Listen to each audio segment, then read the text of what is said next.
All right. Hello again, adventures, and welcome to another exciting episode of The Legend of the Three Kingdoms. Yes, this is one of my homebrew D&D games set in my weird, messed up homebrew campaign. I was doing so well. I really was. Phenomena. I totally lost my train of thought, guys. It's been a long day. It really has. You didn't even make it a minute. No, no. Announcements. I did cool stuff on my YouTube channel. I made a cipher character that's fun and it's cool. You can go look at it. It's youtube.com/this trainer Jody. And say nice things because not enough people say nice things. Other than that, You're good enough. You're smart enough. People like you. you're good enough, you're smart enough, and gosh darn it, people like you. I love Stuart Smalley. Um, Other announcements. Critical Role has yet again gotten the idea to make themselves tons of money. The Mighty Nine has been 99! announced as a an animated series coming to Amazon Prime. Who'da thunk? Oh, did you not know that? No, Oh. I came up with a horrible idea for my other campaign. Talk amongst yourselves. I love that it's not lost on the fact that their media arm that Mark Humes pointed out too. Is like, did you really call your meta pigeon? I mean, it's. Remember who their CEO is? Yeah. Travis Willingham. Also, Marish is going to punch people in April, so that's kind of cool. Yeah. I gotta say, I promise we'll eventually play D&D, but I gotta say, I really hate what Logan Paul has done to boxing, and Creator Clash in and of itself, despite the fact that it was a charity event and it was great for that. YouTubers have done more damage to the sport of boxing than I think anyone has ever done, because boxing in and of itself is a absolutely fascinating sport. It takes an incredibly high level of skill to be able to do it professionally. It is an absolutely brilliant sport. And with all my martial arts training, I've never had a chance to box. And it's something that I've wanted to do for the longest time because it is a really, really fascinating sport. And watching people get into a boxing ring and go,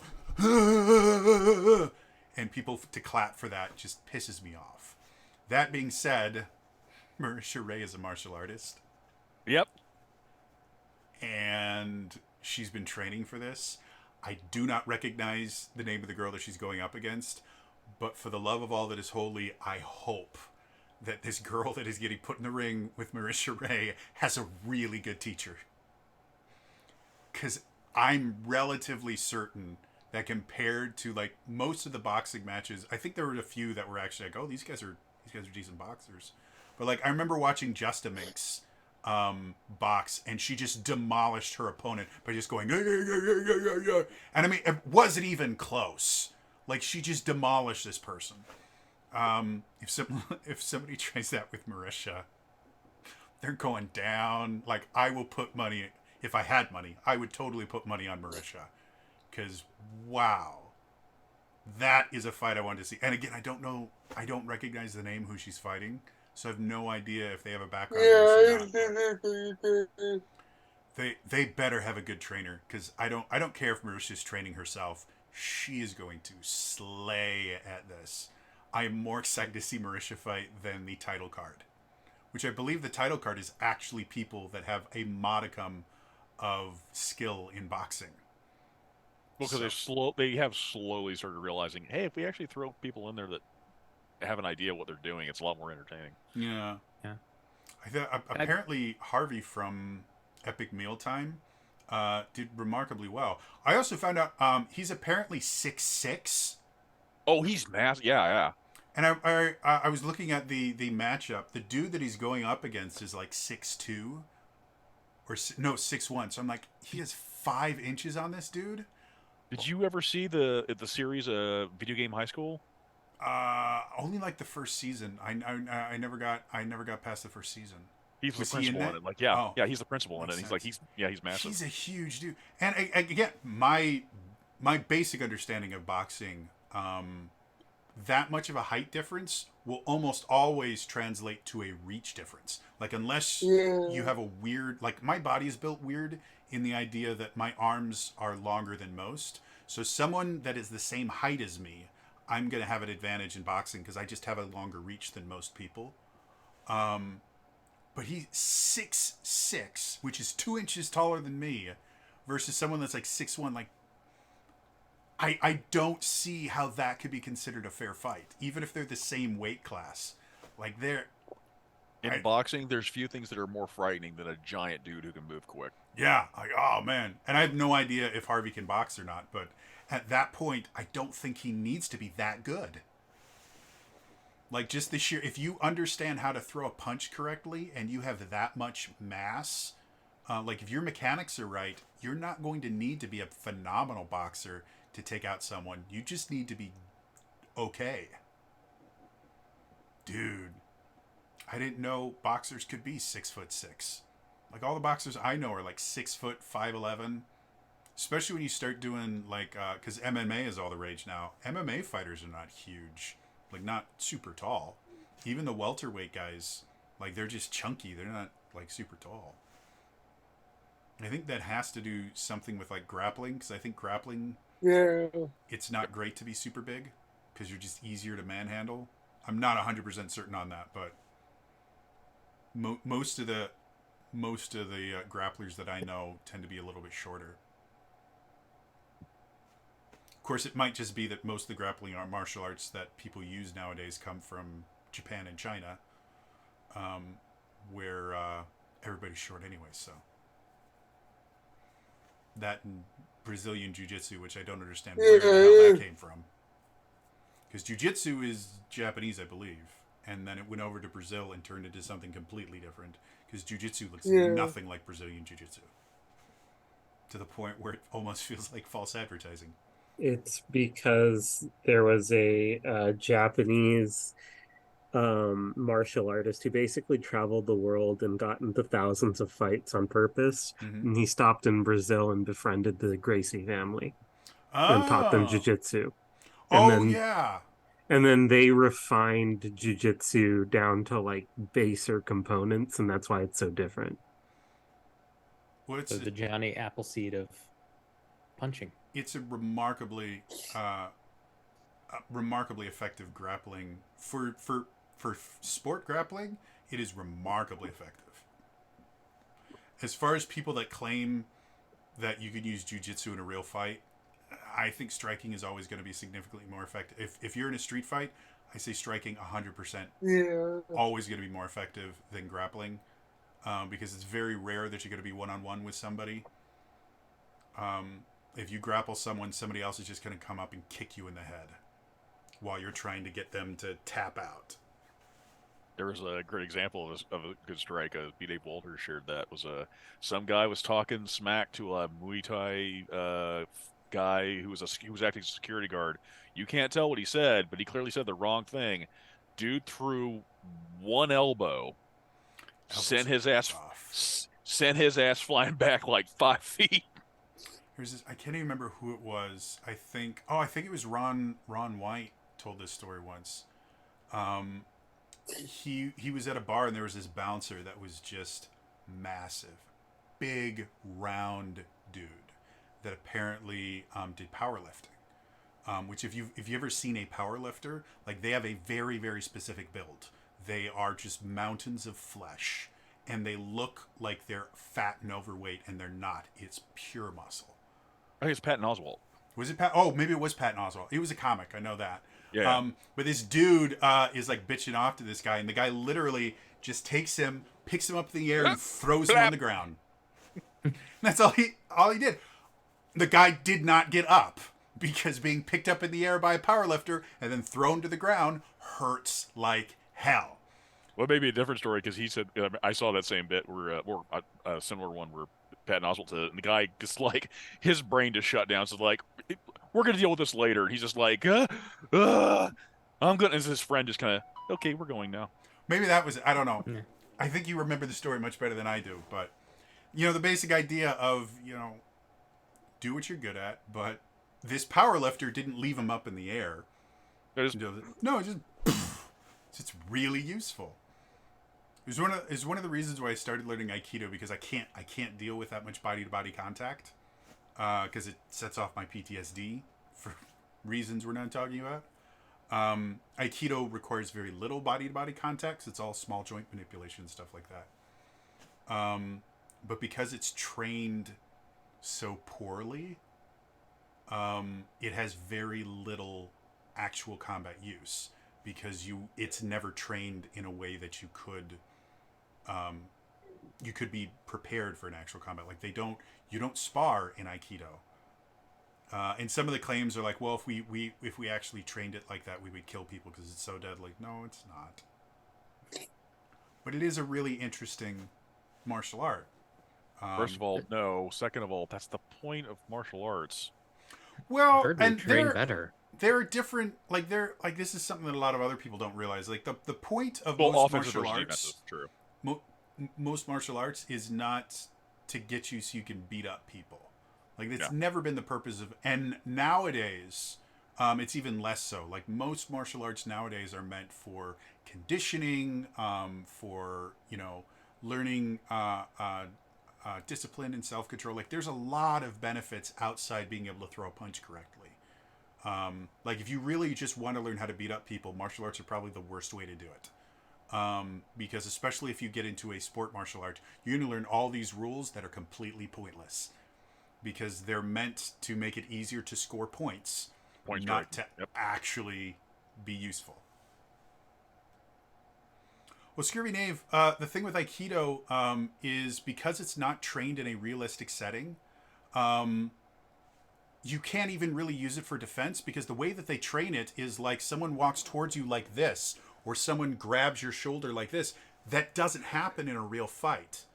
I follow an Aikido master on YouTube that is effectively Aikido doesn't work. And I don't think it's a problem with the martial art itself. I think it's a problem with how it's trained. If they would train it that way. It's the same thing where people say that like Shaolin Kung Fu is useless when it's compared to something like Muay Thai. No, it's not. Shaolin Kung Fu is a conditioning martial art. If you look at people that learn in the Shaolin Temple, they are unbelievably flexible. They have unbelievable control over their muscles. They can do things that look impossible because it is probably the greatest conditioning martial art that currently exists in the world. But endurance. When you get them into a fight with someone whose training has consisted of this is how you hurt another person, they're going to be at a disadvantage because they're just not used to dealing with punches coming out their face. And they're not dealing with having to deal with wounds that are not caused by them doing their techniques incorrectly. If you go back a few hundred years when Kung Fu was a major force in mainland China and you had all these different schools, their purpose was to fight. People would go around and pick fights with masters. It was trained for combat, and it was a very, very different style.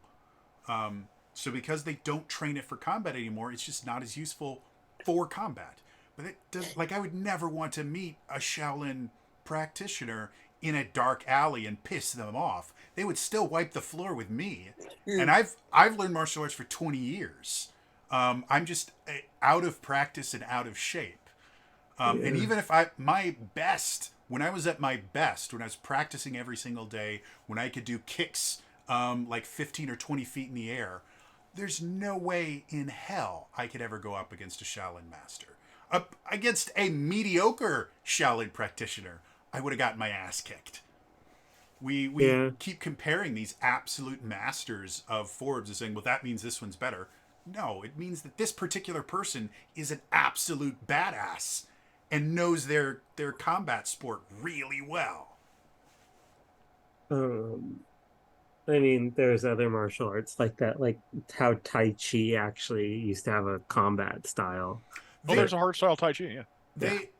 They have a few places that still teach combat Tai Chi, but it's really, really rare. And even because I looked into it a little because I wanted to learn Tai Chi.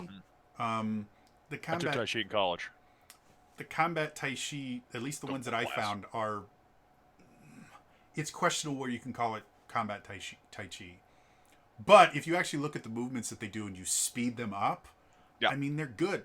They're solid movements. That the instructor, he was like, yeah, there's like people don't realize there's hard and soft style Tai Chi, and he demonstrated the move very slowly. Here's the same move. Here's the same move in hard style, and he stomped his foot and he made the entire room quake. Tai Chi is a really, really cool martial art. It's what waterbending was based on. From Avatar: The Last Bender. That's all Tai Chi. Bagwao, which is what airbending was based on, is a fascinating martial art that is really, really rare. But it's brilliant, all about redirecting of momentum and momentum control. It's really, really good. It's all about circles. It's a fascinating martial art. But seeing a Bagwao master go up against just like a professional MMA fighter, I have a hard time believing that the Bagwao master is going to do well in the octagon. Earthbending's another one. That's Hung Gar. I knew I had a buddy that practiced Hung Gar.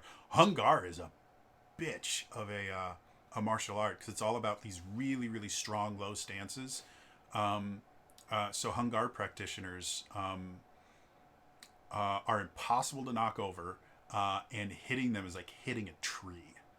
Like they're just solid hunks of rock, which is why they used it for earthbending.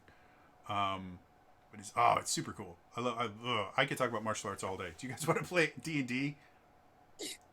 Would you all like to guess Jody's favorite class in D&D? Monks. That was one of the things I didn't like about. By the way, folks, just an FYI, there is a Talisman tabletop RPG. It's free right now on DriveThruRPG. They don't have a way to make a monk. That is my biggest. I'm amazed you're still talking about that. Then it's like, oh, no monks, never. That's usually the first thing you do. Can you make a monk in the game? You can punch in it, and you can kind of build up a character that's decent at punching. Okay. But it will always be vastly inferior to literally any weapon. They don't have the cool stuff like they had in the Cypher system where you can take a focus, I think called Fights Without Weapons or something like that, or Needs No Weapons, and it makes your punches hit harder. And then you can also take an ability that makes your punches count as a weapon class higher, and your punches can do more damage than like a rocket launcher. Like Cypher system is super cool, guys. I love it. I have run a single game using the Cypher system, and it's wonderful. I think Daniel played in it with me, and Scott, did you play too? I can't remember. Yeah, I did. It's an awesome system, guys. Alrighty then. I think it's time to return. Lasers and feelings hack, punch, punch and punch. I am 100% behind you, Scurvy Knave. Give me a laser and feeling where it's everything. Do you want to punch it? Then punch it. Is that more punch-like or is it punch-like? Which do I have to roll lower or higher? Doesn't matter. Punch it. Punches and kick. You have given me the idea for a lasers and feelings hack, which is just punches and kicks. It's like, is this more a kick or is this more a punch? And that's all of it. And it'll just be Kick Puncher from Community. That's what it is. Give Jody long enough, he'll make a monk in Honey Heist. I've already done it. I can make a monk in anything. I can make a monk in this Talisman RPG too. You just give me some time. I'll create my own monk. The funny thing is, there's a monk character in Talisman that I play as, and it's super fun. So we're just waiting for the expansion with monks. Maybe that's what this marketing thing. The reason it's free right now is they're coming out with something new and they want to advertise it, which is a smart thing to do. Anyone that's making an RPG, it's not a bad idea to have a free version that you can use for marketing purposes. Very, very smart move. Anyway, Yeah, I kept trying to come up with a way to make a call it a Jackie Chan monk. Basically, a monk that can switch into different styles, and each style will let you do something different. I always thought that would be kind of cool. But mechanic wise, in fifth edition, it's a weird thing. Stances aren't a thing in fifth edition, and I've been trying to find a way to mechanically make them because I think fighting stances for like fighters getting stances would be really really cool. And that could definitely make fighters very very unique characters to play.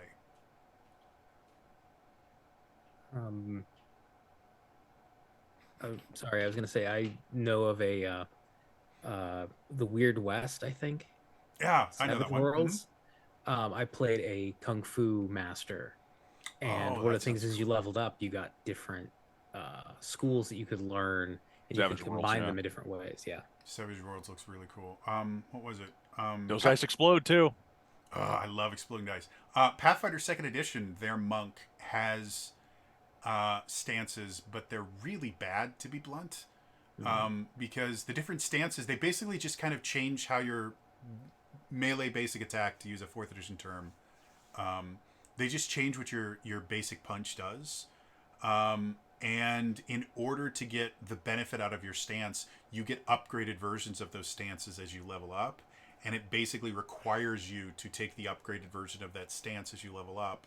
So your choice of stance at level 1 is also choosing your feat at like 6 and at 9 and at 17. And that's one of the things I don't like about feat trees is the idea that, well, the thing that you actually want is at the end of the feat tree. Because they did this in 3rd edition constantly. What you actually want is here, but we're going to make you take all of these things because this thing is just far too powerful. So we're going to give you all these prereqs that you have to do that you don't care about just so you can eventually get this at like level 14 after your campaign is mostly done. So yeah, one of the many reasons why, even if all the bad stuff about D&D is true, it isn't. Never switch into Pathfinder. I had another buddy. You do you. Yeah, it's Play fine. more games. Play whatever you want. I am Great. never switching to Pathfinder. I had a buddy of mine from my convention circuit days, whom I'm still in contact with, was talking on Twitter about the idea. Is like I'm not doing Pathfinder. It has nothing to do with the game itself. It has everything to do with the Pathfinder Society in Wisconsin is beyond draconian. They are just horrible people. And I know it's not everybody that plays Pathfinder Society in Wisconsin. I've got quite a few friends that do it, but I follow a couple streams that play Pathfinder too. They're perfectly fine. And Pathfinder and Pathfinder Society are two different things. Pathfinder Society is its organized play program, but I kid you not, I have never had a good interaction with a Pathfinder Society table. I have had good interactions with single Pathfinder Society players, but once they get in a group, they just turn into evil, vindictive assholes. So, another thing, if you're creating an RPG, a organized play society is a great way to get people to play your game. Just make sure the people running it are not assholes. But I'm a huge fan of, like, Shadowrun they call it Shadowrun Missions, which is really cool. If Pathfinder Society wasn't Pathfinder Society, I'd be really into it. Adventures League, I really loved for a fair amount of time, and then they became vindictive assholes. Back in the day when I played Shadowrun, I was all about the physical adept. Shadowrun's a cool system, too. There are so many cool systems, guys. Like, seriously. Everyone freaking out about D&D being the number one or not. There are so many cool systems out there. Go find cool stuff. It's just cool. Shadowrun, super cool. Pathfinder, massively complicated, but has cool things in it. GURPS, stay away. Don't touch GURPS. Oh, I know someone will fight you over GURPS. Oh, I've quite a few. I think the Jerd is a huge GURPS fan, and I've played GURPS. I played it for, I think I played like 3 or 4 sessions of a campaign, and I got so fed up because the DM that I was playing for is a historical weapons expert on YouTube that I will not name, but he's a super cool guy. And I said, well, I want to dual wield. I want to dual wield rapiers. And he said, well, no, I'm gonna I want my campaign to be rooted in realism. Okay, I want to dual wield rapiers. Well, no, that's not real. Yes, it is. The Florentine style of fencing was specifically designed for you to use. They a literally pair have of books. Rapiers. Historical books. We have more concrete evidence that people used two weapons all over the world in combat, in war, on the battlefield than we do that anyone ever used a flail in anything. By the way, folks, if you didn't know, as far as we know, flails were decorations. They were never used in combat ever. Flails were more dangerous to your allies than were to enemies. Well, the whole point, like the theory behind the flail was it was designed to be something that could get around the opponent's shield and preferably break their shield arm. Over the top. So you go over the top and go over the side. And shields were mass. Like, people really don't understand just what an incredibly amazing tool of war the shield was. I promise you, if you lived in that time period and you wielded a shield, your forearms were massive. Not only that, but they were incredible weapons. Like Captain America using a shield as a weapon. Yeah, the throwing thing is weird, but if you used a shield, it was offensive. Like, yeah, it stopped people from hitting you, but it was just as good to punch them and focus the entirety of your punch into a small edge instead of balancing it across your knuckles and the front of your hand. Like, shields were super, super useful weapons. And so, yeah, coming up with ways to get around shields was a huge, huge problem for a lot of societies. The Shodal, which I believe was Egyptian, was this weird-looking curved sword. And it was built specifically to get around shields. Like, that was the entire purpose of it. I think there were a few other kind of flexible weapons that, like the rope dart, was not specifically designed to get around shields, but it was designed to kind of tangle you up and take your weapons away from you and stuff like that. Or the Kusuragami, same kind of thing, where it was designed to disarm and in addition to, hurting people. Also, if you want a really great way to beat the shit out of yourself, rope dart, fantastic for it. Nunchucks, another great way to beat up yourself. 3-section staff. 3 sections, like nunchucks, you kind of have to realize you're going to hit. 3-section staff, you think, because the middle part is just wide enough so that it feels like you're not going to hit yourself. So the 3-section staff, it like tricks you into beating the snot out of yourself. Because you don't realize that the things that spin don't just spin like this. They can spin like this, and so you like, whoa, bonk. It's amazing.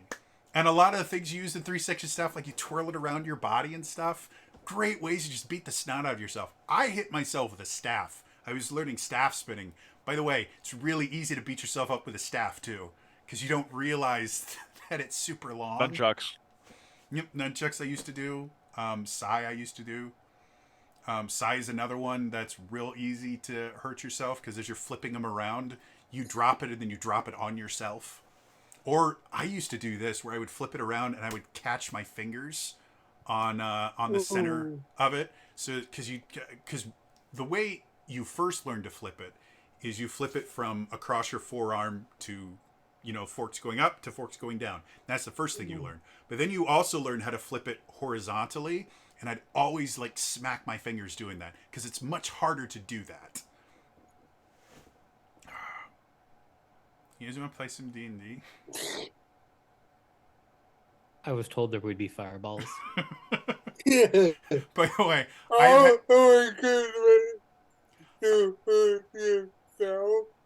yeah, great way to hurt yourself. Fire! I will admit to all of you guys, there have been technical issues on like 3 different streams I've watched, and every single one of them I've like, have you tried setting it on fire? From a decade of running tabletop RPGs, fire is normally the solution. Like it just works. It always works. And if you don't believe me, may I introduce you to my friend Daniel. He has found ways to use fire underwater. He's found ways to use fire in snow, in ice, everywhere that you shouldn't be able to use fire. He's found a way to do it. It's It is mildly infuriating. I have given him creatures immune to fire. He's still killed them with fire. It's not fair. Anyway, now I think it's time for us to return to the legend of the Three Kingdoms.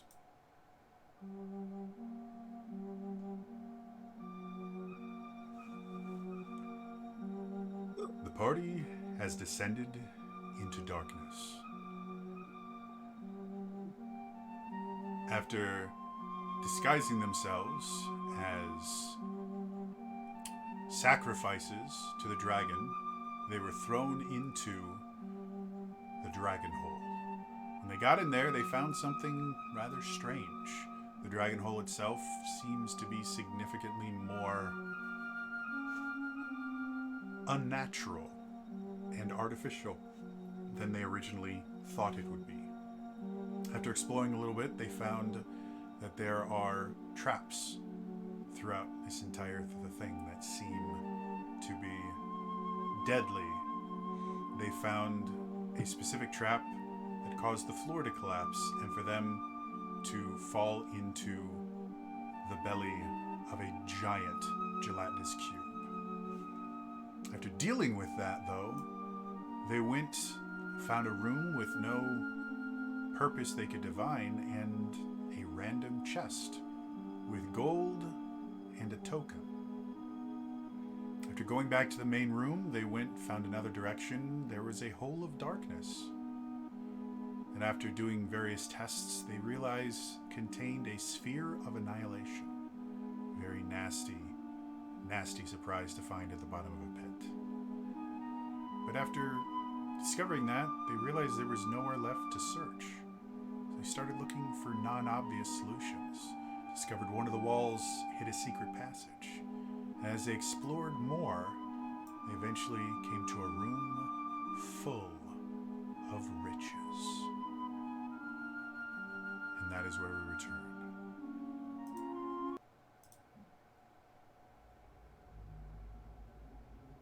I wonder which one of those things got me notified on your channel. Wait. What is it? Really? What was it? Tongue? No, it's You Puppet. That's weird. Because it's like, what, calling someone a snowflake or something? That is super weird. I found out the word Armos, which for those of you that don't know, the boss of the first dungeon in The Legend of Zelda: A Link to the Past are the statue called Armos. Apparently, in I think Portuguese, that's a really dirty word. Oh. So apparently that's why Automod doesn't like it. I have no idea what You Puppet. That's weird. Wow. Interesting. So guys, don't call people puppets. I don't know why. I am You puppet. I am actually I'm a puppeteer. Like I used to train puppeteers. Puppetry is an amazing art. Like I have the utmost respect for Jim Henson, the Jim Henson Company, and all the people who work on Sesame Street. Like it is an incredibly difficult thing. And the weirdest thing about being a puppeteer is the fact that when you do it right, people talk to your hand and will have entire conversations, and it doesn't feel weird to anyone. It's the strangest thing. I saw it firsthand. They saw, like, one of the puppets I used to do is called the type of puppet is called a human hand puppet, where instead of having like arms that are attached to what are called arm bars, you actually would use your hand. This particular one, because it was a dog puppet, you had a glove. It was a Dalmatian. I did puppetry for a church, so his name was Jerry Maya. But the puppet itself was a dog head with a sleeve that went down to about here. There was no body, and then a paw. And if you wanted to get really fancy, you could have two paws, where you would have another puppeteer that would do the paws, and you would do the hat, which is a really common thing. It's really, really hard to do. You have to really understand. Yep, it's you puppet. It doesn't like the combination. But Anyway, it No. so literally you would just have a dog head with just a neck that goes into your arm and a paw, and I could sit there and have conversations with people, and they would see my mouth moving, and they could see that Muppet too. Really, that is hilarious. But they would see my mouth moving, and they would hear my voice coming from me, and they would talk to the dog. It is the weirdest thing. Yeah. One of my favorite stories, I was watching behind the scenes on Farscape, Mm-hmm. and they were talking about how at the end of the day, the director would come over and start giving Rigel notes, Mm-hmm. and the actor, the puppeteer, would just be like, "Oh, yep." And I heard that story, and I was like, "Wait, that's right. Rigel's a puppet." I just thought of him Farscape as was part of the cast. the best. It's my favorite. Oh sci-fi show. man, like Jim Henson, the Jim Henson Company was at its peak in Farscape because there were so many puppets and everything was practical. There was so much of that show that was all practical, and it holds up so well because of it. Like if Rigel had been like what they did for Yoda in Phantom Menace or Attack of the Clones, where they turned him into CG, it wouldn't have worked. And it wouldn't have been a good a show. But oh dear God, because I think, was it Frank Oz that did? Frank Oz didn't do Rigel, did he? No, it was somebody else. Frank Oz did everybody, to be blunt, but oh man, Frank Oz is brilliant. Guys, seriously, puppetry. Jonathan Hardy. There we go. Yeah, puppetry is such an undervalued form of acting, and it is such an amazing experience. Everybody should learn puppetry. It's such a rewarding experience to learn, and it teaches you how to create characters in such different ways. You learn a hell of a lot about body language learning puppetry, because you just simply don't need to understand body language that well as an actor, as just a physical stage actor, because it's natural for you. If you feel the emotions, your body will go to it. Learning how to replicate those in a 2 foot tall felt thing that's controlled entirely by your hand, it's a totally different experience. So, I'm gonna do something. go ahead. So anyway, puppetry is awesome. I keep wanting, and I don't. The big issue I have with puppetry right now is getting a decent puppet is ungodly expensive. I wanted to do for Daily December. I wanted to do a puppet. Hey, Jody, I think we should play D&D. What do you think? So first things first, you're actually not doing horribly, but I think the puppet is helping you a lot. So you are currently where we ended last time. You guys had found a secret passage. You come to a room, and you had found a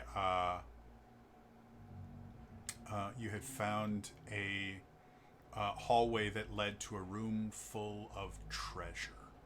And Rowan is calling shenanigans. And Relwyn is obviously calling shenanigans, because that's what Relwyn does. Because we're not allowed to have fun with Relwyn. No, he's just gotta have to ruin Yeah. everybody's fun. That's the reason. It's actually, it has nothing to do with the fact that you've already met a gelatinous cube in this dungeon. Not at all.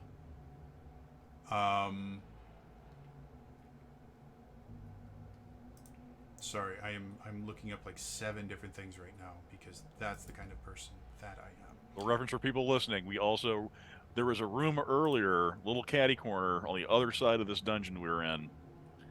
There was a chest filled with some bling already that we discovered, and Relwyn's wondering, why is there a chest over there? And suddenly there's a room filled with treasure over here. That's super weird. So, you all see this room full of, and due to the fact that there is a remarkably limited amount of different types of treasure that I could find when I was building this map, it looks a lot better than what the map shows you. Like I ran out of pretty looking things to put on there, but I promise it looks better than this. So as you guys look into this room, it's kind of like that scene in The Goonies where they've all gotten into the room and Mikey's just had his conversation with One-Eyed Willie, and the camera just pans and like the lights come up, and glinting off of everything are little bits of gold and jewels and just kind of everything you could think that would be in a dragon's hoard seems to be here. Argenta, as you kind of gaze over the pile itself, you notice various weapons that are obviously magical. A few of them kind of rare, like you see, you're not 100% certain, but you think you might see a dragon slaying longsword in there. And you see kind of a companion to your current frost tongue dagger that you think would fit really, really well. Liliane, as you kind of look over, you actually can see something that you weren't aware existed anymore. And it kind of lands some credence to the idea that it probably wasn't just people that were sucked into this alternate plane, because you see a set of Bloodhunter leathers that really, really old school blood hunters that were able to live their entire life and get to the point where they might actually die from old age, which was a rare thing. One of the things, as their body did start to fail them a little bit, is they would get this sanctified set of leathers that would enhance their reaction speed. It would actually kind of work like a weapon of warning as well, where it would set off kind of like a danger sense. It would improve their strength. They could use it to conduct their rites and things like that through it. Like, it was something that was extremely valuable for blood hunters, because it was such a difficult thing that would generally take a lifetime of slaying animals and harvesting parts to confer. It's something that's extremely rare, and you see an almost perfectly contained. It's in a few different pieces, like the gloves are over here and that. You can see almost a full set of blood hunters' leathers in there. Relwyn, as you look through, probably the thing that entices you the most is the idea Looking over that, the shoulder. yeah, as you all are kind of just straining, the thing that you realize is this dragon apparently does not simply hoard wealth and magic items, because you see texts all over, history texts. You can see one that has the symbol of the dark little lady on it, and you can remember many, many years back. You can remember seeing a text that looked almost identical to this, that was actually taken by the Church of the Dark Lady. They literally sent someone out to your town to take this text for heresy. And you were never, this was before you had really started kind of questioning things. You never got to look into it. The only person that was able to ever look into it was the head of your order that was your mentor in the town. And That wasn't even a mentor, as a dude taught me. yeah, just the dude that was there, and he immediately contacted Mr. Talbot. He immediately contacted the church because of what was written in there, and told you flat out, no, you can't read this. So seeing this text here, it may be the only remaining text that exists. And then Vala, there's lots of shiny things. I mean, nothing that really calls to you or anything, but I mean, it looks like there's some gold. There's a few gems. So so Rowan peeks out. So I'm gonna ritual cast detect magic really quickly. Okay. Just takes out his book and is like, not buying that by a long shot. Nope. You guys Nope. have 10 minutes. What do you want to do in your 10 minutes? Because Relwyn is sitting there and he's measuring out, dust and he's making, a little calculation to make sure this circle is the right. He's got a protractor out. And gets his abacus out to make sure he's doing the math right. What do you guys want to do for 10 minutes? I'm going to cast Mage Hand Okay. and start poking things. You poke something, you see. It looks like gold. I will say, go ahead and roll me an insight check. Just Vala. That is a 17. Okay. This is because of the just kind of obscene amount of wealth that you were surrounded with for so long. Looking at this doesn't seem to have the same effect as it does everyone else here. Like, you're looking at this as like it's money, Right. but there's not a ton of it, to be perfectly honest. Like, it's gold, and again, there are a few gems. You don't see any diamonds in there, which seems a little bit odd because diamonds in and of themselves tend to be, because of just how valuable they tend to be really, really useful for large amounts of wealth, because the equivalent amount in gold or even platinum is really big and really heavy. So diamonds can be very small. They're a very easy way to have a lot of wealth in a very small area. You don't see any diamonds or anything. There's a decent amount of gold. Not the most gold you've ever seen in one spot. It's an okay amount of stuff, but there's nothing in it that seems really impressive to you. This isn't like. This is like my like morning Scrooge McDuck waiting pool. I would go further to the point that it's not even that large. Like, you yourself, when you were the High Inquisitor, you had more wealth than this entire horde. So like, yeah, this is kind of, weak tea for a dragon horde, guys. Well, I mean, even assuming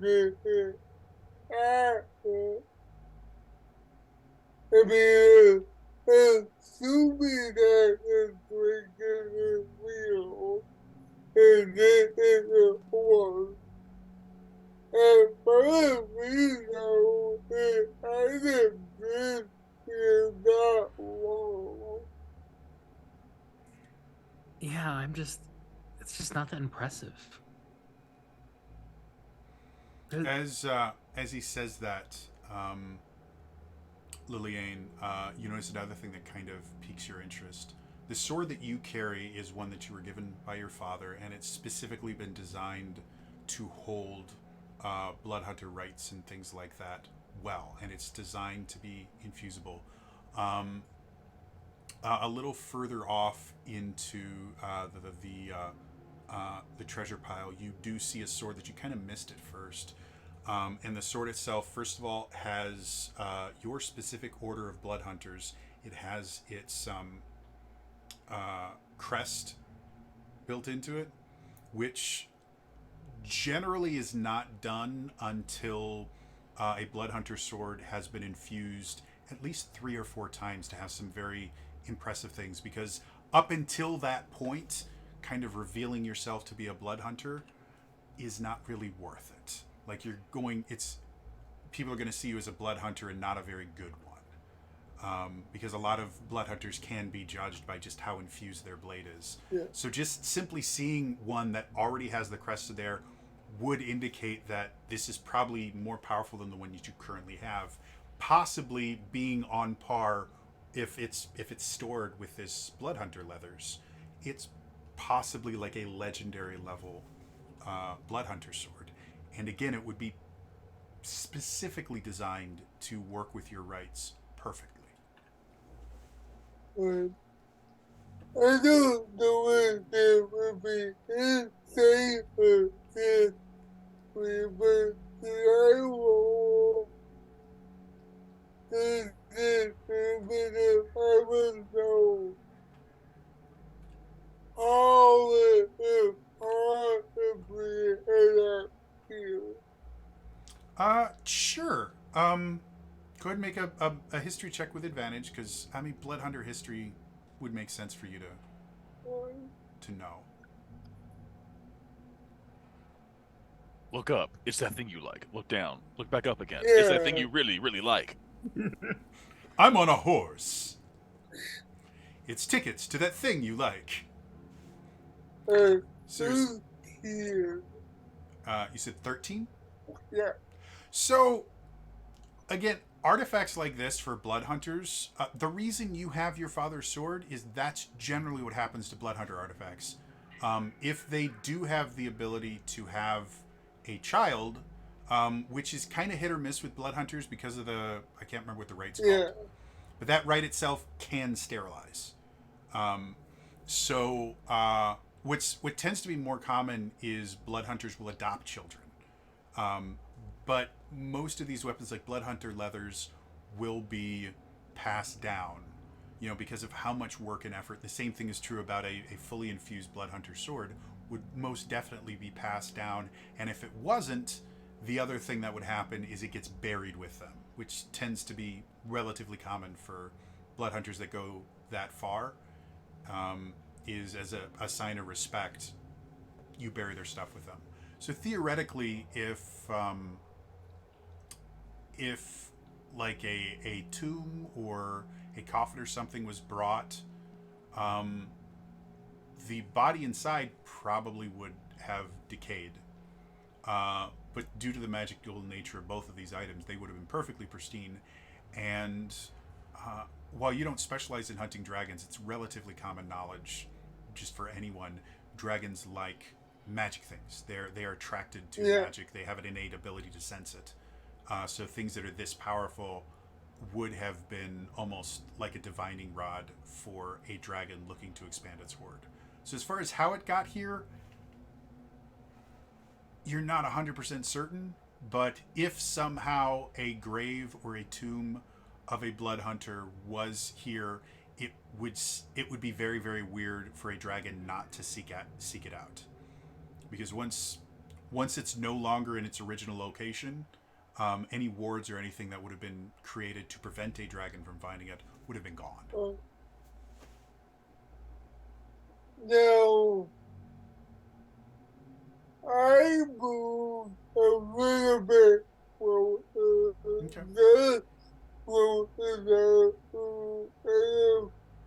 Can I tell the sword itself? Mm-hmm. How similar is it to mine?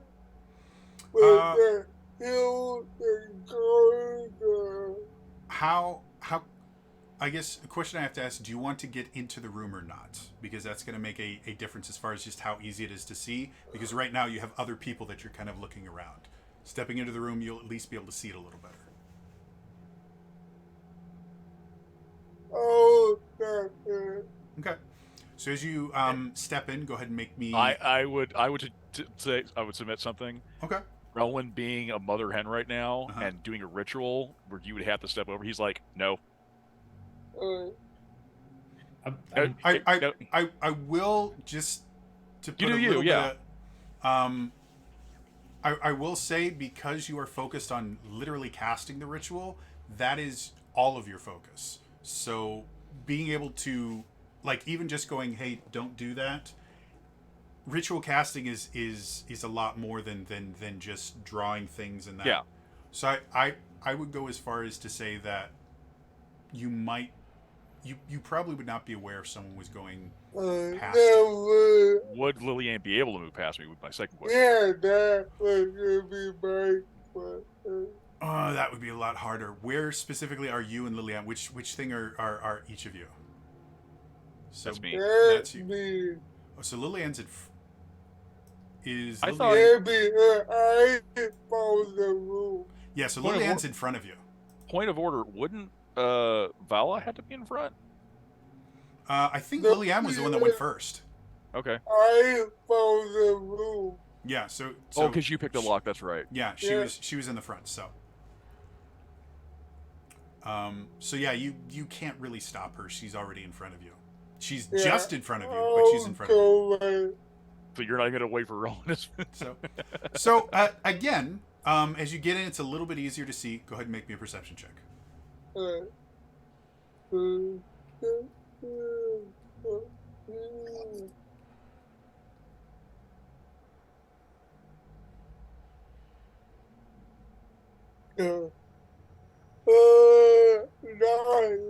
Nine. 9. To be perfectly honest, there's enough stuff kind of hiding it. You're having a hard time seeing much other than the hilt itself. The hilt itself is probably hand and a half to 2 hands long. So the sword is probably kind of similar to your long sword, where it's probably a versatile style weapon. But it's buried enough in the gold that you can't even see most of the sword. So you're not even sure if it's a single or double-edged weapon, to be honest.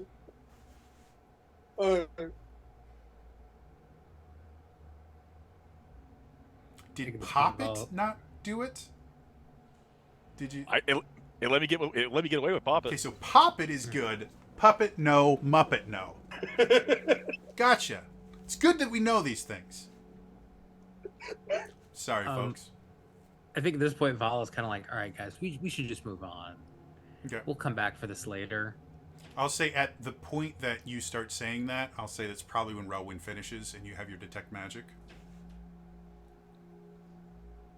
I don't know if you can see it. I turned my radius on. Oh yeah, cool. So I mean, he has not stepped in the room yet. Yeah. Looking around, there's kind of an innate kind of magic aura that is everywhere in here. Like everything has that little bit of glow. But as far as like specific things kind of jumping out at you, the specific books that you've seen do not seem to have any magical properties to them. So you're not seeing anything that's jumping out as like radiating magic. Do I see swords, or does because Go ahead and make a perception check. Did I say we haven't confirmed yet what each other is seeing? You've stated what each of us have seen. Mm-hmm. Perception? Mm-hmm. I get advantage on that. Now watch me fail. Oh, pretty good. 22. 22. Looking around, because Lillian hasn't actually described anything to you, you don't really know what to look for. You do see a few swords. They look like none of them glow as magical, but they do seem to be extremely high quality, probably like masterwork style weapons. But none of them are like a few of them kind of look like they might be magical, but as you kind of go over with your magic vision, they don't glow to you. So I don't see a specific glow coming from anything in the treasure hoard. not that you're noticing. And when Vala did the mage hand thing, did she knock stuff over? Yeah, there's coins and other stuff kind of fell. Again, this is like a pile or multiple piles actually of gold. So you poke the pile, things are gonna fall. And so it reacted the way you would expect if you had like thrown a coin or something at it. Coins fell. So Unless I was the environment.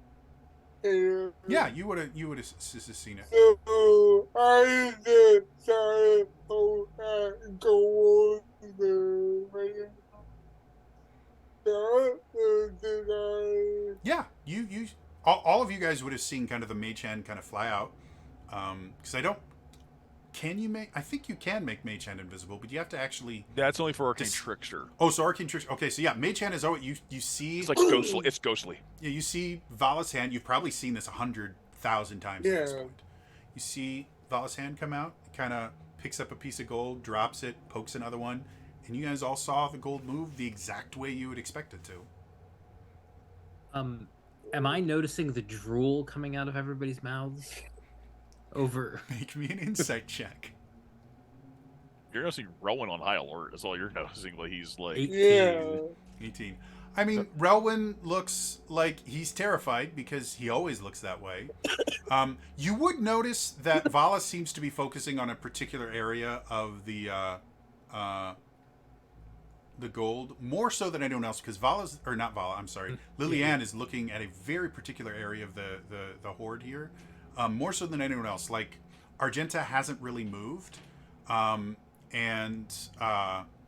Relwyn has come in, but he's been doing kind of these broad glances. But for whatever reason, Lilianne seems to be hyper fixated on a certain part of the gold. Nothing specific is registering as magic, which is also interesting in itself. I expected to see at least something like an illusion or maybe like a trap, unless there's a trap of some type underneath the treasure. Hmm. I think we can Lily- all agree that it's. I don't know how if anyone else is feeling a cheese trap, a honey trap type situation. It can't be any kind of coincidence that I'm looking at treasure and I'm seeing something that I have, like I'm seeing religious texts that I've, always been curious about. Suddenly, right here.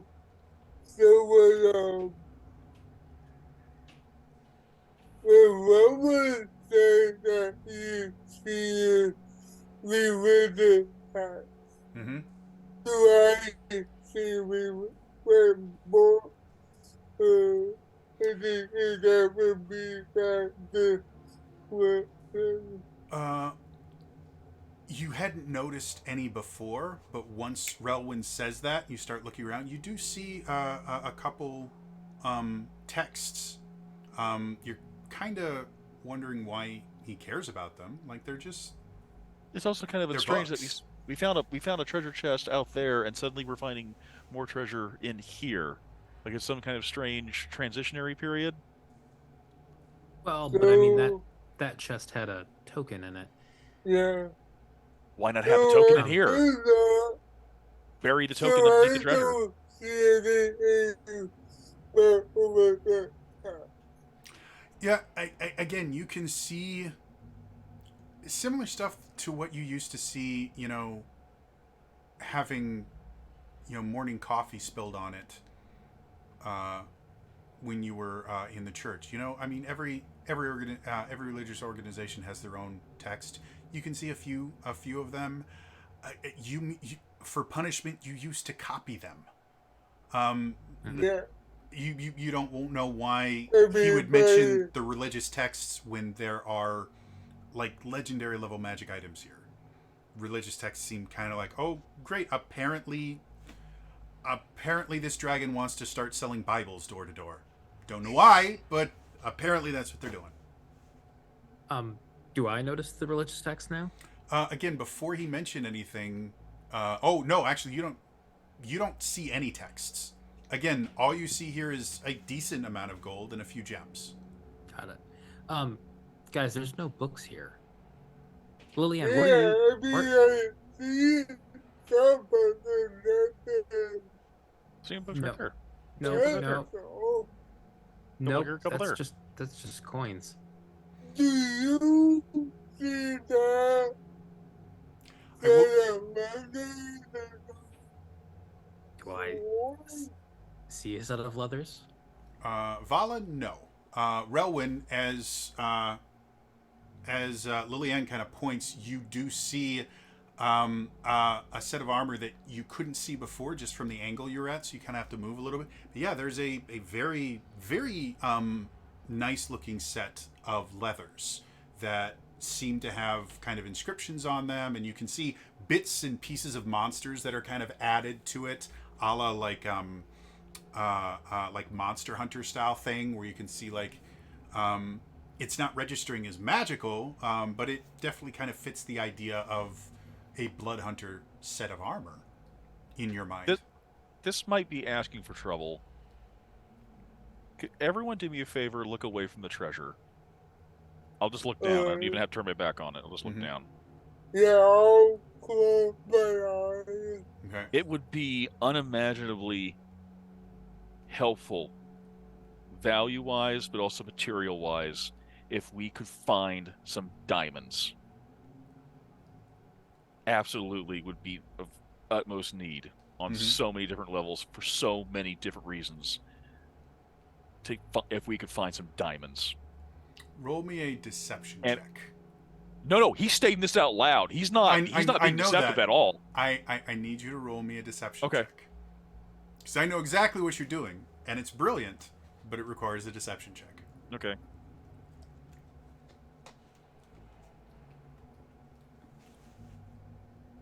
Eight.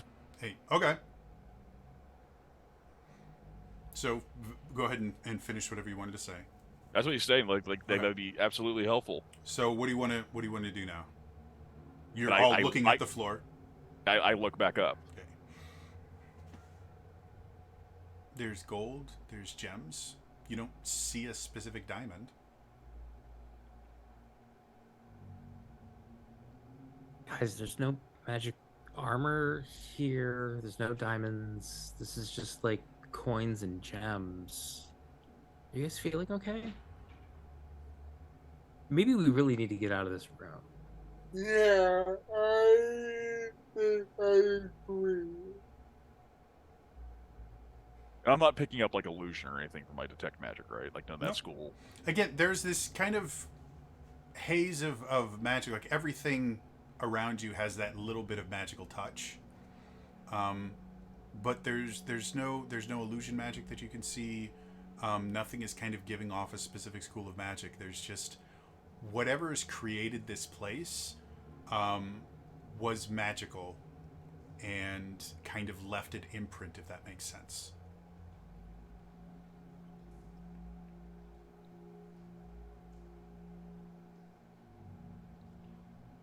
Genta, do you see anything? Is there anything in this room that captures your eye?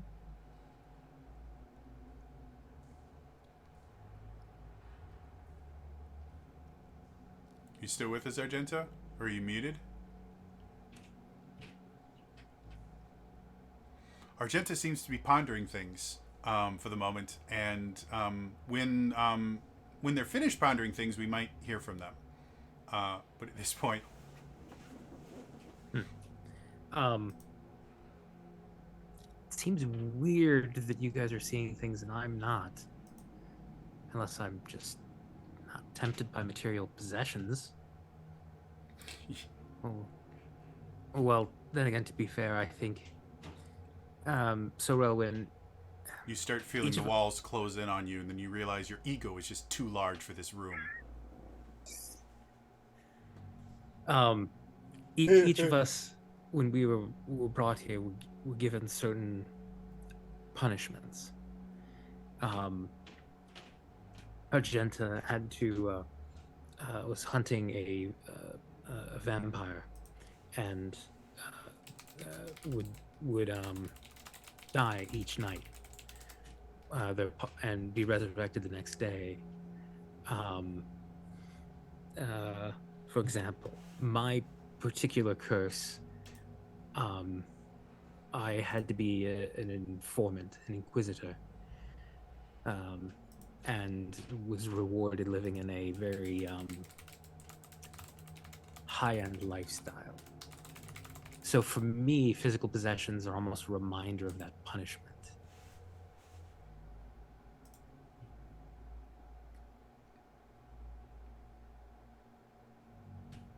So maybe that's why I'm not tempted by it.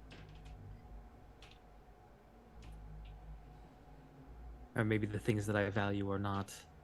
Or the things I value most may not be material in a sense.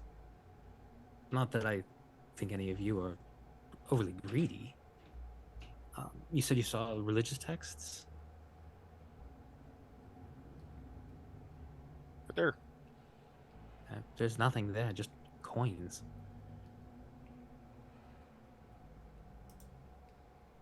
And some gems, but there's no armor. No religious books. Just a small amount of coin.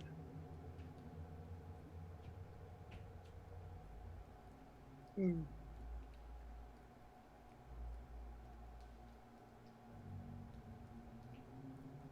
I think this room is another trap. Oh, I absolutely believe that's a trap. That was never a question. You clearly value wisdom.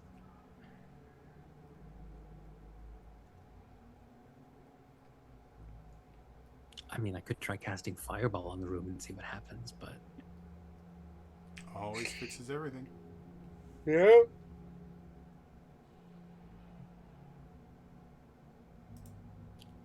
Val looks in the room. It's just flames. Yeah. Fire. Firewood. Huh. Okay, so Rowan, like, if you actually say you actually are stating that out loud, Vela, when you think about lighting up this room, really focus on lighting up this room with intent. What do you see when you imagine that? I will close my eyes and start tracing create bonfire, Okay.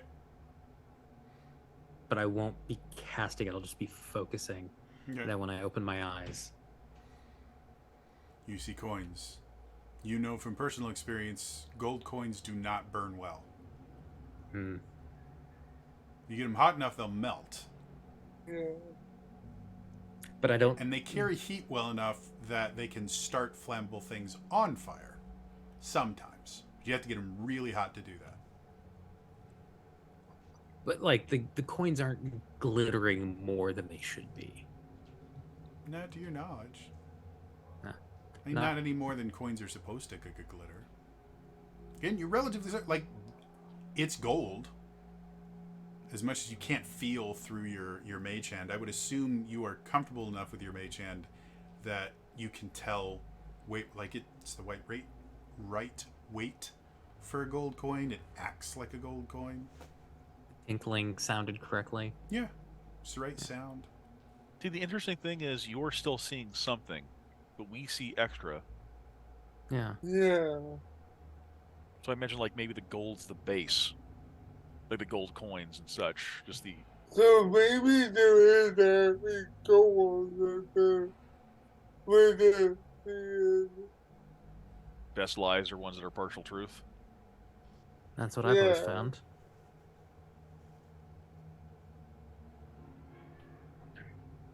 Or what you're seeing is some type of added protection on the actual gold. I mean, they've taken gold from the city, I believe, right? Yeah. I think Yeah. they've taken that and more from the city. Well, that's what I'm thinking is that this is the gold that was recovered from, or that was taken from the city, and what you guys are seeing are traps on top of that. So if somebody comes in here, oh, there's the thing that I wanted so badly, and they'll go and they will grab it, and that's the trap.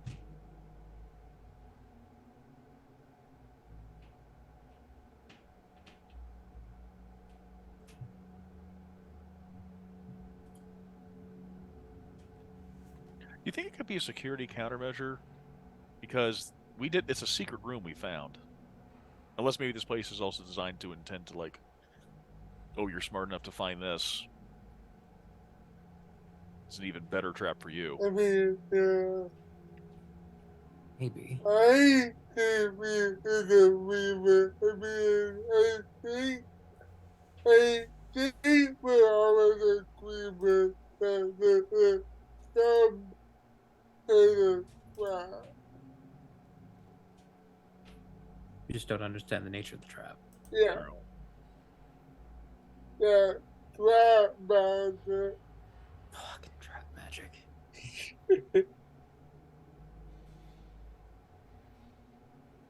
Well, Rowan takes a step back. Goes like, nope. Yeah. Rowan, since you have your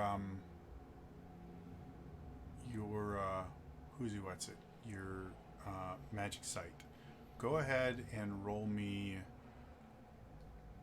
You can go perception or insight, whichever one you like better. Now, see, okay, see, that's the problem. Perception or insight. Mm-hmm.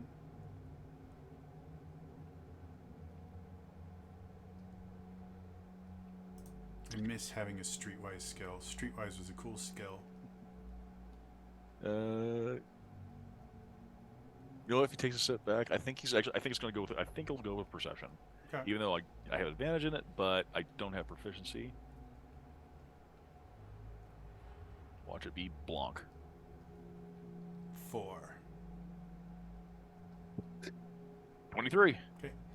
So as you're sitting here conversing with Vala, you do start to notice your eyes are kind of drawn every time you kind of look over at Vala. Vala has a lot of cool magic stuff on her.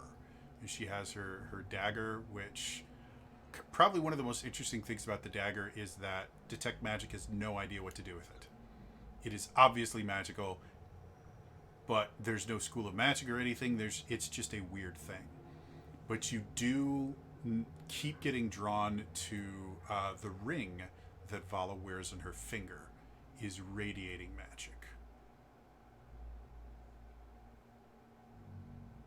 Have you always had that ring, Matt? Is that always? Have you always had that ring? Yes. I ask because it's still going. Oh yes, it's a ring of mind shielding. It prevents things from getting into my mind.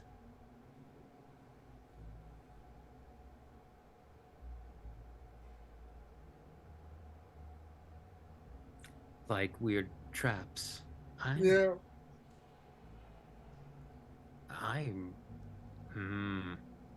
Nope. Not gonna. Rowan's not even like Rowan's not the kind of guy to like cuss up a storm, so he just looks back at the trigger like,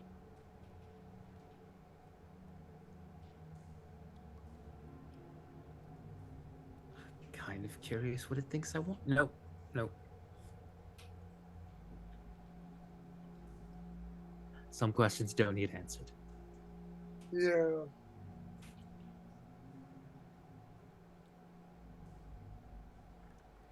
I'm so sure what it's- happens? So what happens if we all just step away from this room and you just Yeah, what and happened? you just put your mage hand right in there? When we all leave the room, Yeah, I want to step out. Rowan's gonna be like, I mean, we've all been in this room. I don't think just being I in am here. in there. Oh, you weren't in the room? I never stepped in. I stepped right here. No, Oh, you yeah, went I right to the did. edge of the room, and then no. I think Liliane Vala did. would have gone in the room with Liliane. Okay. Oh. What? But Well, going the same part into the room as Liliane, you would have seen similar things to what Liliane saw, except without the magic sword and set of leathers.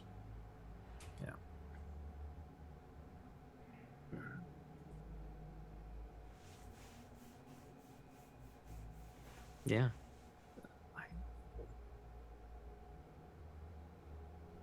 I mean, the tempting thing. Screw it. Vala is going to take off the ring. Okay. Oh. Why are you taking up? So as you take off the ring, looks like a pile of gold. But then you realize, as some of the gold shifts, just from like people going in and out and your mage hand still being there, it accidentally hits one of the gold, and you can see just this tiniest hint of this part, whatever it's called, Oh, the neck. with all the tightening parts. I'm a musician. I should know these terms. You can see just the hints of some stringed instrument. You can't see enough of it to tell which stringed instrument it is, but it's, I mean, anyone can tell Headstock. the tightening apparatus and all that stuff. Like you just... Yep. And the wood that it is carved from is in particular in Sanguinius. There's a tree that when the Dark Elves first kind of emigrated to Sanguinius from the Shadowfell, there was this red wood, meaning the wood itself, like cherry wood colored tree. And it had just kind of an innate magical property to it, and so over generations, the tree itself was farmed and cultivated and bred to be highly reactive to magic in general, and so it's called bloodwood. Part of the cultivating process actually caused the wood to get darker, a darker red and a deeper red. So this particular instrument is made from bloodwood, which means that any enchantment that would be built into the instrument would be kind of amplified and supercharged. The vampire, the various vampire houses, most of them have their own bloodwood orchards, but it is an extremely regulated product just because of, like, a sword made out of bloodwood that was enchanted correctly would be deadlier than the sharpest steel sword imaginable. So it's a controlled substance, and if you're not a vampire, you're generally not getting anything bloodwood related. But this is just sitting there. All right, everybody's out of the room, right? Yes. Why shouldn't I? Vala will back out to the hallway, kind of wave everybody else back, and use a mage hand Mm-hmm. to try to wiggle the Okay. neck of the. Doesn't move. Because of how buried it is and everything, you think it probably just weighs more than 20 pounds, which is the max that that's the max amount of force that your hand can give, is about 20 Yes. pounds.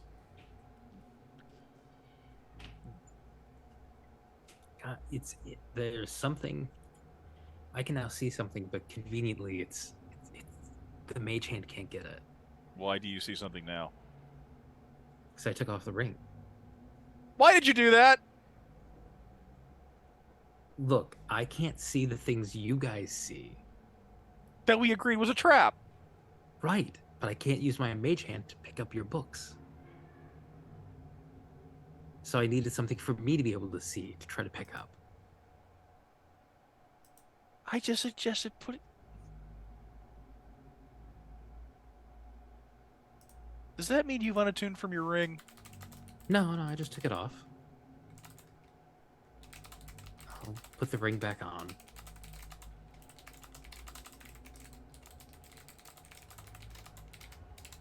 As you do that,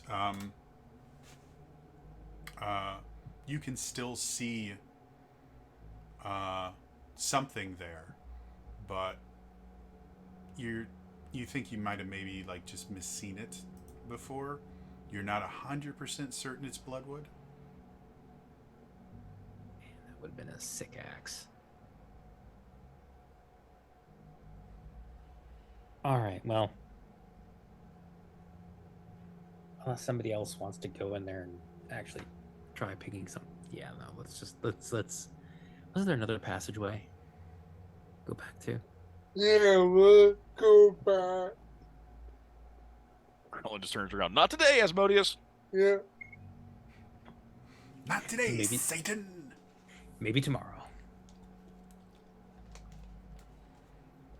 All right. As you guys head back in to the kind of wider open area you're in before, you can see, again, there's a path to the north that goes about 15 feet and then another right turn to the west. All right. Shall we go north? Who wants to go where? I said whoever wants to go first just has to put your token where you're going.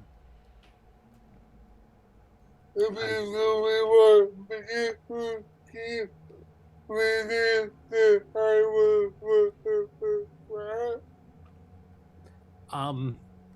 That's certainly a possibility. I am at full health. I don't know how everyone else is doing. Let's say at this point, Relwyn, because it's 10 minutes for Detect Magic, right? Let's see here. I believe so. If it's 10 minutes, your Detect Magic is starting to fade. 10 minutes, yes. Concentration for 10 minutes.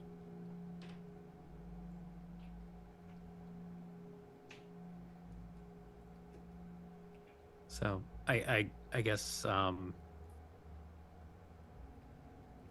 gesture to Lillian if she wants to go first. Alright. I will go. I'll be looking for that, and I'll Go ahead. Make me a an investigation check before you get going. That'll be your trap check.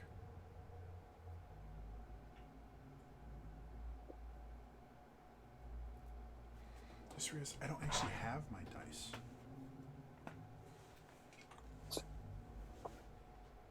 We spent 45 minutes talking about monks and another 20 minutes talking about puppets. You guys have been the ones rolling. That's one of the reasons I like the cipher system. I don't have to roll. Like, I don't need dice. You guys need dice. Which sounds just like a really kind of impotent comeback. It's like, I don't need dice. You need dice. I want to. Fuck you guys. You need dice. Fuck you. You got an 8 for your investigation check? Yeah, and that one for solo. Gotcha. So yeah, you're still, to be perfectly honest, you're still kind of fixated on those leathers, because whether or not they were real, part of you, like just in the back of your brain, you're like, you know what, it even if it was a trap, it might have been worth it, because like again, you couldn't have gotten leathers like that on your own. You would need a team of blood hunters to do the infusions. You'd have to hunt quite a few different creatures to be able to infuse them correctly. Like, it's just still in the back of your mind, and so you're not 100% focusing on your task. Rowan still has some heal spells. He can. So go ahead and if you want to check what's down the next hallway, go ahead and move your token forward. I got dropped to 0. He gives me max healing. So as you go there, you're not going to see anything, because for whatever reason it's decided to hide areas instead of reveal them. Let's try this again.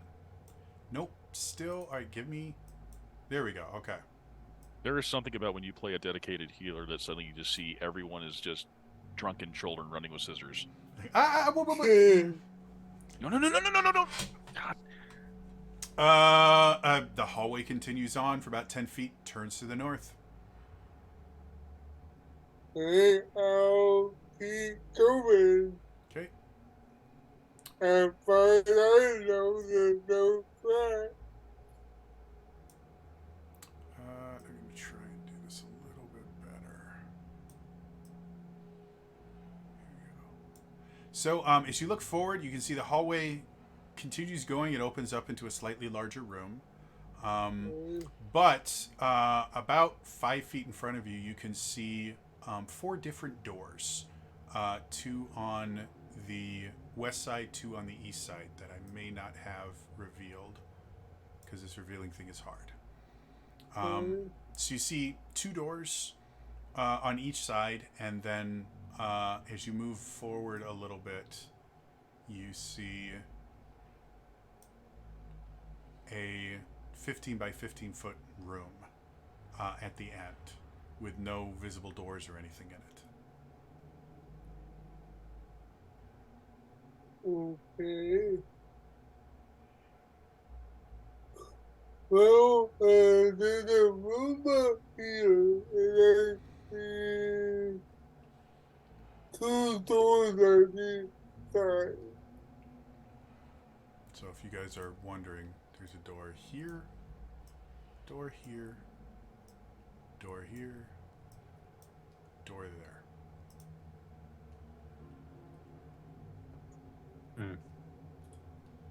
What would you all like to do?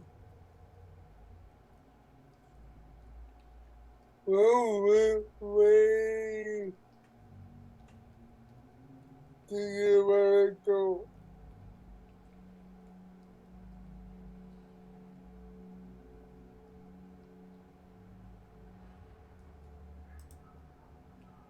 At this point, I'm wondering if it's just more about the doors we can't see as opposed to the doors we can. Yeah. I say we do second door on the left. Straight on till until morning. Yeah. Neverland. Bangarang! If I see a tiny little fairy flitting around, is that like I'm getting the hell away? Those things are they're murderous. Yeah. Yes, yes, they are. So, if you check second door on the left, locked.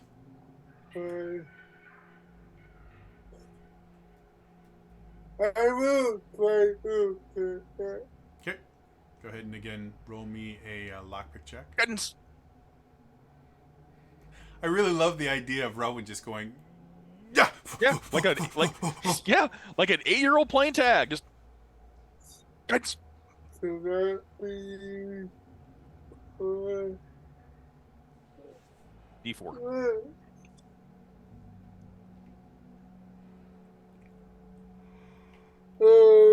21. 21. Shh, click. Door seems to open. I'll open it and Okay. see what inside. Helps if I have the reveal area thing on. Hmm. Here we go. As you open it up, it's another room. Looks remarkably similar to the one you guys found at the other place. 10 foot by 10 foot. Seems to be nothing in it. Roll with the poster on the corner and goes, "That was really quick. You picked the lock and you checked for traps. That was fast." Yeah. I mean, there are any traps out here, so. I mean, when the entire place is a trap. I mean, yeah. Check for traps. Yes. So there's nothing in here. From outside, obviously, like you can't see the kind of northwestmost corner of it without actually physically stepping into the room. But there's nothing that would indicate that there's anything in there. Again, it looks almost identical to the room you guys found over by the gelatinous cube. It's just 10 foot by 10 foot.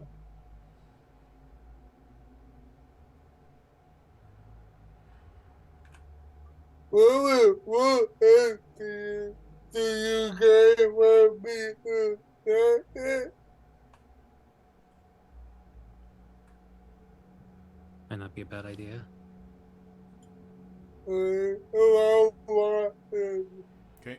As you do, you feel the familiar feeling of magic start to emanate. And you start seeing just clouds and clouds and clouds of this noxious yellow-looking gas start spewing from the floor. I need everybody that's within, what is it, 20 feet of that room to make me a... so basically anyone in that hallway, make me a Constitution saving throw. When I know that Okay. It's always when I need it, it doesn't do it. So With how quick this is, they will know what it is they're making the saving throw for. But beyond that, and I'm changing my dice. okay. Let's start with Vala. I got a 15. 15, not enough. Rowan, not worth talking about. Cool. Lillian. Yeah,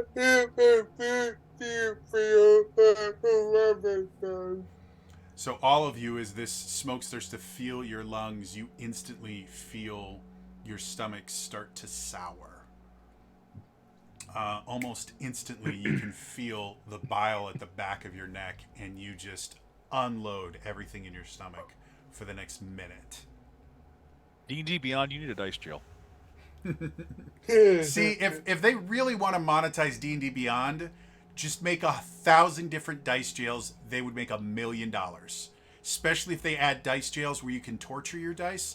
Wizards of the Coast, if you are With a- watching this, With a timer. I will give you that idea for free. I claim no ownership over it. This is $1 billion idea. With timers. They made me $1 billion set for Royal Bailey.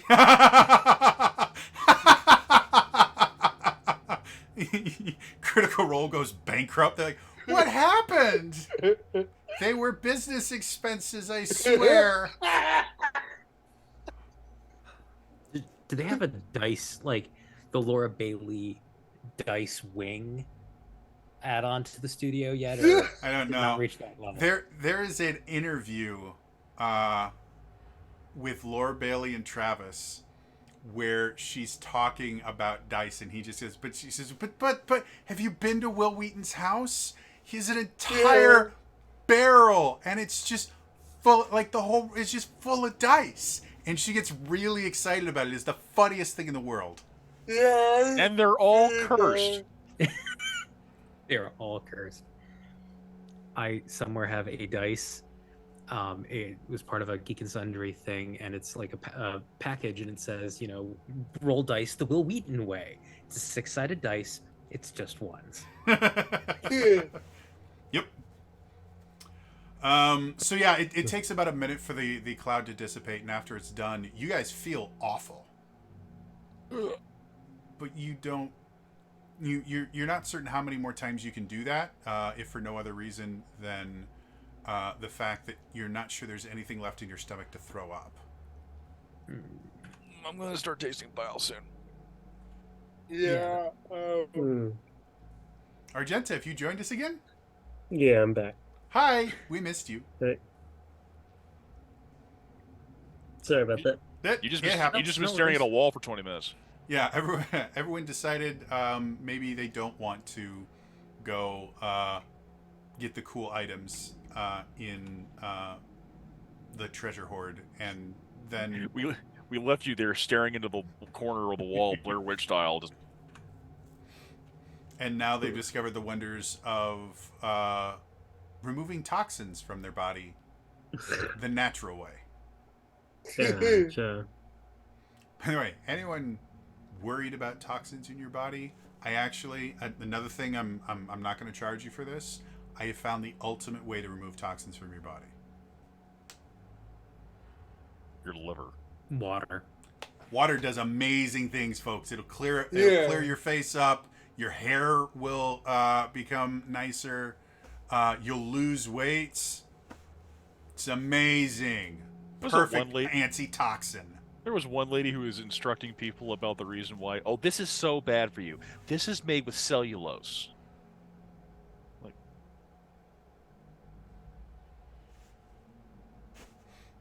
Literally, guys, you will sleep better when you drink water, because all of the things like sleeping is supposed to recharge you. All of the chemical processes in your body that you do when you're asleep are water soluble. If you're dehydrated, you will sleep worse because the chemical reactions can't happen without enough water. Anyway, so yeah, other than that, the room itself just blank and open. You do notice from you guys just retching completely, the square that you are standing on,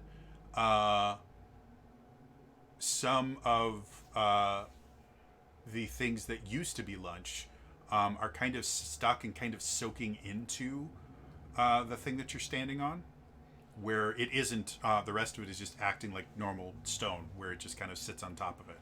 But for whatever reason, the square that you're standing on seems to be kind of absorbing some of it. I'm Was that weird? Rowan just looks at you like he's like red-eyed and just like, I knew that was too quick. all right. We need to try a different door. Gonna try the one kitty corner. Okay, so, all right. Second door on the right. Rowan just- locked again. Goes Lillian. He just like half-heartedly, as he's biting into a ginger chew. Just guidance. Yeah. Go ahead. And you want to pick it again? Yeah. So, so that would be a quick. Housekeeping. Yeah, the door opens itself what for is you. it? Yeah. Really again? Reveal. That's all I want is to reveal. Nope. There we go.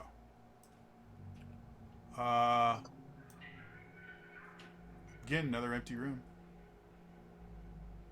Alright, this time I will check for my craft or rules or anything like that. Okay. And how specifically are you gonna do it? Are you gonna look for it? Are you gonna try poking things? What specifically are you gonna try and do? I will walk. Okay. Go ahead and make me investigation check.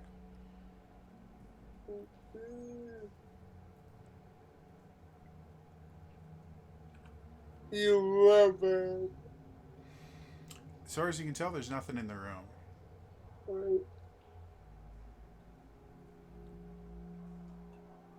Hmm. Well, I don't see anything.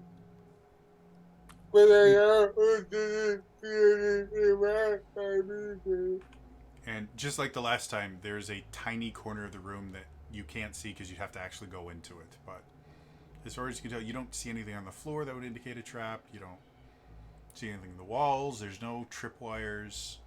Nothing you can see that would indicate a trap of some sort. Like, should I take another 10 minutes and ritual cast detect magic again? I mean, you can. Was the trap magical that did that, or was that more I mean, mechanical? you recognize the spell Stinking Cloud. Like, it was Okay. a Stinking Cloud spell.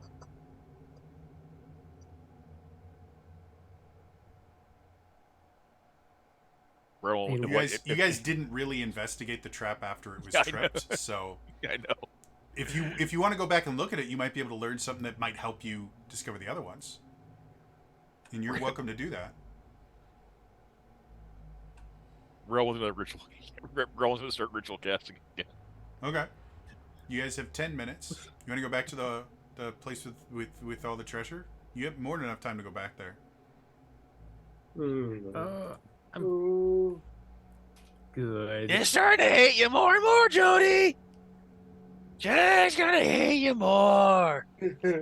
I just want to see It that is my puppet. role as a Cute dungeon puppet. master. I will investigate the trap that I am set off. Sure. It's actually not particularly difficult. Like, you don't even need to roll. You realize the reason that the floor seems to be kind of soaking up some of the things that used to be food is there is a piece of cloth that is covering the floor that seems to be absorbing just a little bit of it. The cloth itself seems to be kind of weather resistant. But you put enough stuff and liquid on it and it gets underneath it and stuff like that, it eventually and if you move the cloth at all, you can see a glyph of warding underneath it. And if you look, it doesn't work anywhere nearly as well as it did before you guys all threw up on it, but just like the cloth that you saw on the wall, this is effectively seems to be kind of like the same material that makes a cloak of Elvenkind, where visually, unless it's moving or something, it's invisible. You can't tell it's there. But it's still a piece of cloth. So it still works the way cloth works. It's just, you will never be able to see this particular thing without some aid of magic. Good. Oh, tell everyone who walk with the slight movement, slight whatever that may be wrong. space. I'll say the time it takes you to investigate that Relwyn would have finished his detect magic. So Relwyn, your magic vision is on again. You will notice that while the cloth itself kind of glows, like a cloak of Elvenkind would, the glyph of warning is no longer glowing there. But if you look into the room that Lillian just opened, right in the first little area there, you can see basically a perfect square of glowing magic.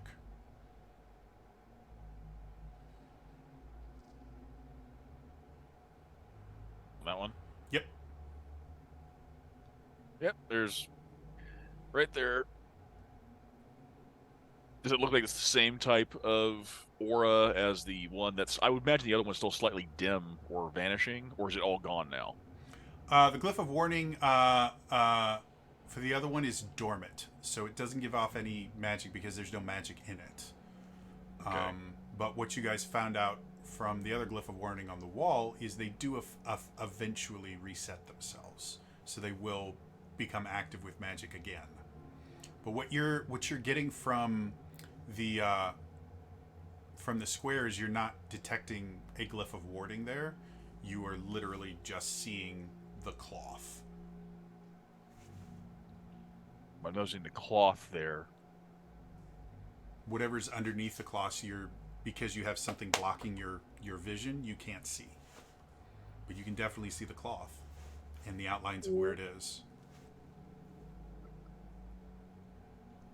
So the cloth is definitely... I think that if the pattern is holding... I think he looks over his shoulder to Val. Like, have the cloths actually been tied to the traps? Like, if you touch the cloth, the trap goes off.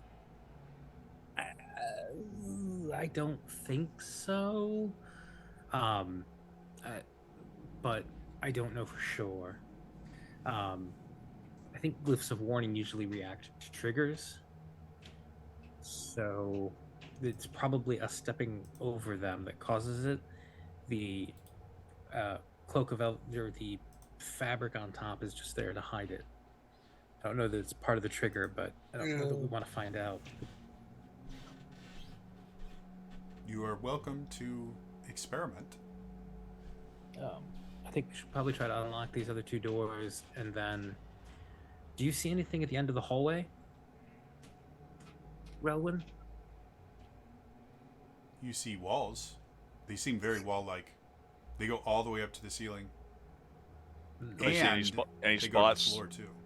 Any spots that stick out like the cloth did in this room? Not as you can see, no. There's nothing that's giving off massive magic signatures. But do you think if you were looking for like something that you wanted to use to like hold up your ceiling, these would work perfectly for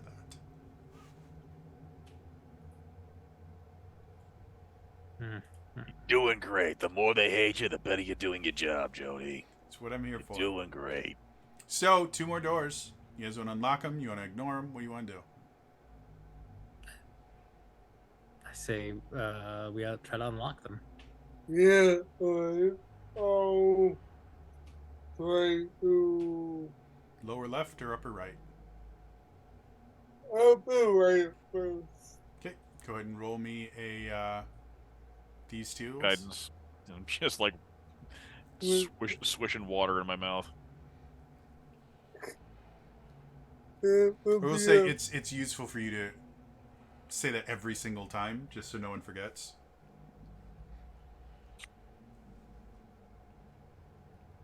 that would be a 14. Again, these are relatively simple locks compared to the one that was on the chest. These are almost child's play. So you have very little difficulty opening it up.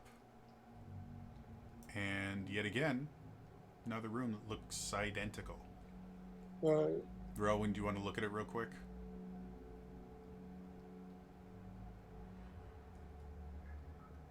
Yeah, I'm sorry, so it's the top one up here, right? Yep. Okay. Yet again, you see a perfect square of magic right in the entrance. Another perfect one. Wait, If you want to put marks or something on the places you find them, you are more than welcome to. The only time I will put things there is if you actually discover a trap or something. And right now, all you've discovered is a magic circle of cloth. So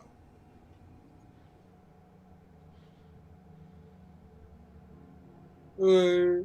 So then I'll do part of that. go for it. Make me a thieves' tool check. And I did that with Again, the door opens for you, and it actually does a little song and dance. You can see like plates and knives and forks kind of get up and do a dance. And then Robert Ogden Steers comes out and complains about the candlestick. Which, if nobody is aware, that was the dude that did the voice of Cogsworth. He was one of the greatest actors of our time. He also You see played, a frog going, "Hello, my baby. Hello, my darling," but only you. he played Charles Winchester on MASH. oh, Yeah, Robert Ogden Steers was brilliant. He did so many amazing roles. He played a Russian gangster in Jungle to Jungle with Tim Allen, and I didn't realize it was the same actor for years because he was so believable. And he also did the voice of Jumba in Lilo and Stitch. He was a phenomenal actor.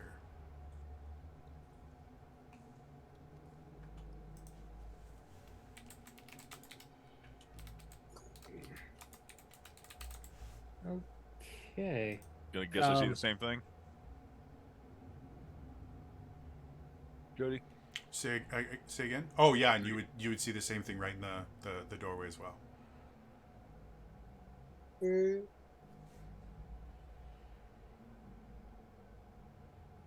So I find interesting is they're doing it in empty rooms now. Unless we need to set off all 4 traps. that's what is not really empty. And if you guys would like, you can stop to eat something so you have something to throw up. Why don't we all back down the hallway? Yeah. I'm fairly confident we're aware of the radius of the gas bomb. Yeah, you can figure it out. Again, the spell Stinking Cloud would be one I believe most of you would be familiar with. At this point, yeah. Yeah. So it's a 20-foot So- radius sphere, goes around corners, things like that. So I would like to get 30 feet away from it, Mm-hmm. and then try to use Mage Hand to activate the trap. Okay, so you're gonna just plop the mage hand onto one of the traps. Yep. Okay, so you're gonna be doing this without being able to see it, but you are a smart enough person that you can figure out how to make that work. As you sit there and boom, nothing.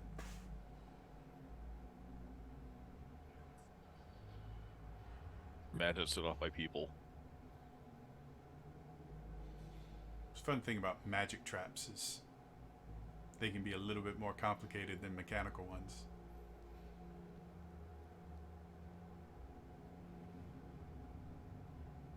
I'm gonna grab a rash and regret my life choices. Okay.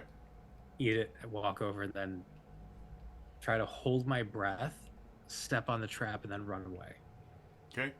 When you step on the trap, before you can run away, because it's so instantaneous, I do need a Constitution save with advantage. 14. 14. Not quite enough. All of it comes out. At this point, you're starting to speak like you smoke a couple packs a day from all of the acid that's being thrust out of you. This is gonna be killer on my voice exercises. Start. You basically are turning into Harvey Firestein.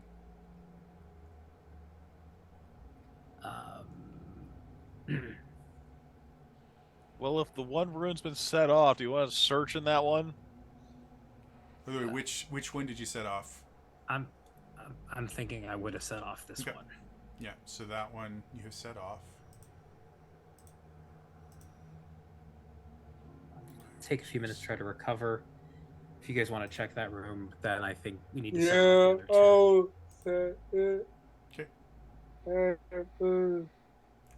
If you want to kind of like search for like secret doors or whatever, that's just an Yeah, investigation yeah. check.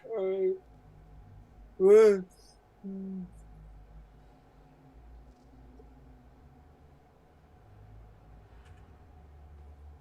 24.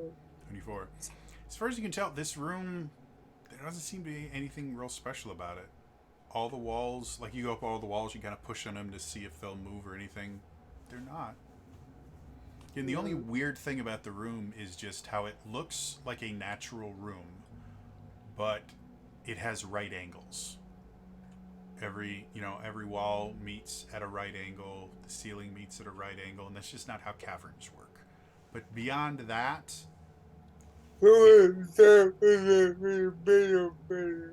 as far as you can tell, yeah.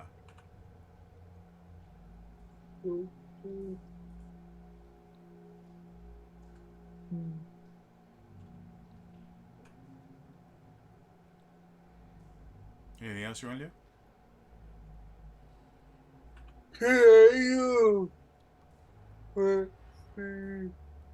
Is at this point, Rowan, your I was going magic to vision ask. is going away. I was going to ask if I go in here. I think just double check. Yeah. Looking, Nothing magical that you can see. no clothy, no nothing. Not that Okay. you're aware of. Can I use my grade comment thing? Sure. My location. I would say this particular location, you're not really getting much of anything. The traps that you guys have found so far have been non-lethal. They've been unpleasant, Yeah. but non-lethal. So Yeah. nothing, as far as you can tell, nothing bad has happened here. So they have it. I would say nothing bad has happened here, but you do get a weird feeling from the north. Okay. I will see Roman go up here to that all other woman that I said something in that room but around that room. I'm sorry, for a split second, I saw a little dude in your corner. Yeah, do you have like a TV on or something? Because your green screen just had someone appear in your left corner, Scott. 100%, it looked like a Star Wars hologram just activated in your corner. It was amazing, dude. I was like, what the fuck? Your green screen's awesome. I have no idea what's in that corner of your room, but Yeah, it was like a little funny thing screen about person.